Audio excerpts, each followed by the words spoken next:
ప్రజాస్పందన చూసిన తర్వాత జగన్మోహన్ రెడ్డి గారు మీ అధికారంలోకి రాకుండా ఎవరు ఆపలేరు. సో ఎవరైనా కుట్రలు చేసినా ఇవాళ జగన్మోహన్ రెడ్డి గారు ఇంత ముందు కంటే కూడా ఎక్కువ సీట్లతో మళ్ళీ ప్రభుత్వాన్ని ఫామ్ చేయబోతున్నారు. దాంట్లో ఎటువంటి సందేహం లేదు.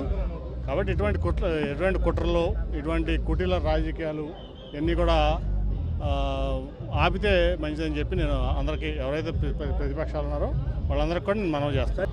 ఫస్ట్ పోలీస్ ఇన్వెస్టిగేషన్ ఇమీడియట్ జరగాలి. అది ఎందుకంటే నాకు ఫస్ట్ ఒక టప్ అని సౌండ్ వినపడింది. నేను అక్కడ 40 సెకండ్ తర్వాత సీఎం గారు చేయి పెట్టుకుని కిందకు తోలడం చూశాను. నేను ఇంకా ఇదైందనుకుంటే ఈ లోపు దెబ్బ వెళ్ళి పక్కనే వెల్లంపల్లి గారికి కూడా కంటికి చాలా తీవ్రమైన గాయం అయింది. ఇవాళ ఇది చాలా తీవ్రమైన పరిణామం, మామూలు పరిణామం అట్లాగే ఉంది కదా. ఇప్పుడు నేను అనుకుంటా ఏంటంటే, ఇప్పుడు వివేకానంద స్కూల్ ఉంది పక్కన, టార్గెటెడ్గా చేయకపోతే అది జరగదు. అది కంపల్సరీ ఏదో కుట్ర ఉంది దీంట్లో. లోకేష్ 600 మందిని హైర్ చేసుకుని ఒక 4 ఏళ్ళ నుంచి ఇదే పనిలో ఉన్నాడు. సోషల్ మీడియాలోనే బతుకుతున్నాడు అతను. కాబట్టి అతను సోషల్ మీడియాలో ఇటువంటి పనులు చేపిస్తాడు, ఎవరి మీద చేపిస్తాను అలవాటు పడిపోయాడు అతను. సో ఇటువంటి దుష్ప్రచారాలు ఇటువంటివన్నీ చేయడం అతనికి అలవాటైపోయింది లోకేష్ అనే వ్యక్తికి. ఇది ఖచ్చితంగా కూడా ఇమీడియట్గా చాలా తీవ్రంగా పరిణమించి మేము ఇక్కడే కాదు, ఢిల్లీలో కూడా ఎలక్షన్ కమిషన్ మేము దాన్ని రిప్రజెంట్ చేస్తాం.